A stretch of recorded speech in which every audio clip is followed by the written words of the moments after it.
If you were a 5-year-old, I'd explain to you that we're going around in the desert over 500 miles an hour in a pack of other jets. There's nowhere else on this planet where we get to race against other individuals. I personally am horrible at racing on a clock. I like racing other human beings because there's a psychological, aggressive style to the Reno National Air Races. To each their own, but that's how I fly it. First of all, you got to talk to a 5-year-old like they're a knowledgeable human and not this 5-year-old. That's important, because they are. So, second of all, we take 8 planes, we put them close together, we fly in a near circle at about 100 feet off the ground at 500 miles an hour, and the guy in front wins.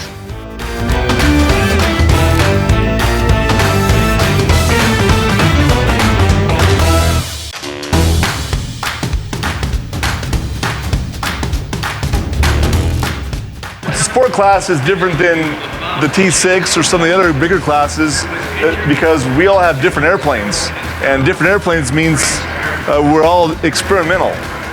And the only rule in sport class is it has to be a piston engine under 1,000 cubic inches. Beyond that, it's innovation. So we are the class of innovation, and we have guys running turbochargers and superchargers and nitrous oxide and any way to add power.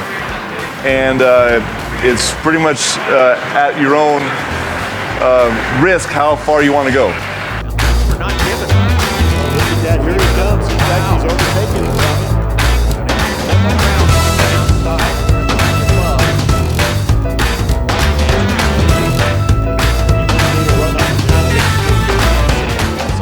Biplane class, we are primarily racing the Pitts biplane. It's a small single-seat aerobatic biplane. Speeds anywhere from the 180 to the 220, 230 mile an hour range this year. Most of the planes are moderately modified. They're not custom ground built. A couple of them are bordering on that.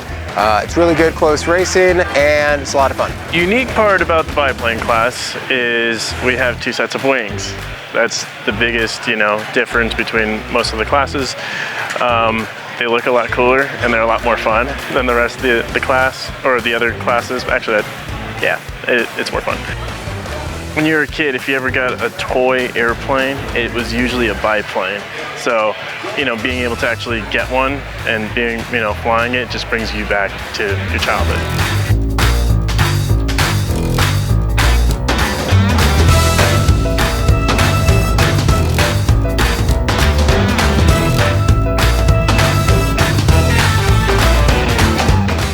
Formula One air racing is like, it's like stock car racing on a big oval track, but with airplanes. So think about it as if you had a scooter and your friend Jenny down the block also had a scooter, and you're trying to race her as fast as you can. We each have our little airplane, and we give them all a crazy name. Mine's called the Atomic Pumpkin. We have a Monkey Ninja over there. But you can go faster than her, and you can only go left. So if you're trying to run around trash cans trying to beat Jenny. Yeah, we race around a track, around big pylons to show us where our track is. Now you're trying to kick fast and she slows down and you speed up, but you can't pass her on the inside because there's not enough room between Jenny and the trash can. So you pass Jenny on the outside. Just like stock cars, all at the same time, 8 of us. We go around for 8 laps, and whoever crosses the finish line first wins. And you get cake.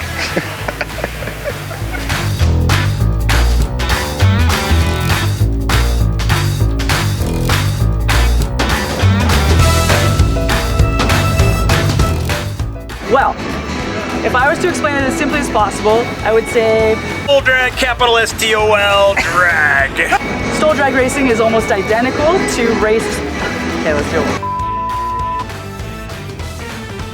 Stole drag is like a drag race with airplanes instead of cars. If I was explaining stole drag racing to a 5-year-old, I would say it's almost identical to car drag racing. So it flies real slow, lands real slow, real short, but it goes pretty fast. Where you start head-to-head with your competitor with 2 lanes running straight down the course.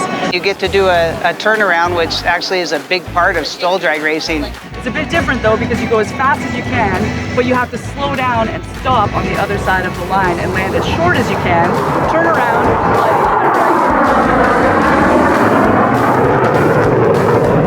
So we take off real slow, go as fast as we can, slow back down again, land, turn around, and do it again. We are the planes with the cartoon tires, and we're lining up like NASCAR. You know, the little guys that run around the track that you see on TV? Well, that's us, except we're going straight and level, down and back to a complete stop, coming back as fast as we can with these big cartoon tires. We're drag racing, NASCAR style. There's nothing like it, and we're here at the Reno Air Races.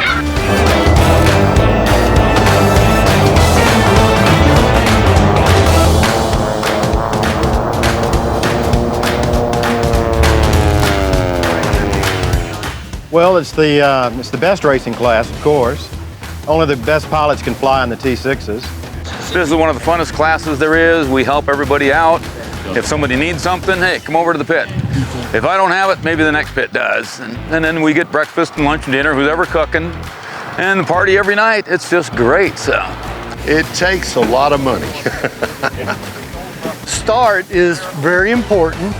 They get us all lined up, headed down to the first pylon, and then they release us and say, gentlemen, you have a race. So it's real exciting at that point. With the T6s, you know, we're all big family. It's kind of, let's just show up just to meet everybody and bring an airplane and go have some fun.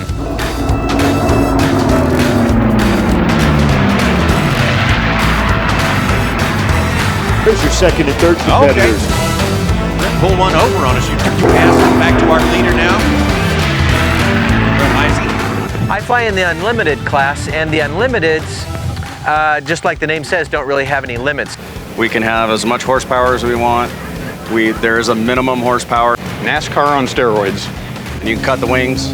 You can put a one-bladed prop on it if you want. You can put a five-bladed prop. This is bad for you. It's very expensive, and nobody will like you for it. You can put a Merlin, you can put an Allison, you can put a Griffin. It's kind of like what's the biggest, baddest thing you can think of. So it's really just exactly what it states. It's unlimited. This is something you should never get into. They tend to be the top speed airplanes in the races. The butterflies, before you even get in the airplane and everything, are going crazy. Once you get in the airplane and get the engine running, it's down to business. We wouldn't do it if we weren't having fun and had a little bit of adrenaline flowing. Once you get in the airplane, you don't know if you're tired, hungry, hot, cold, sleepy, none of that. It all kind of goes out the window, so.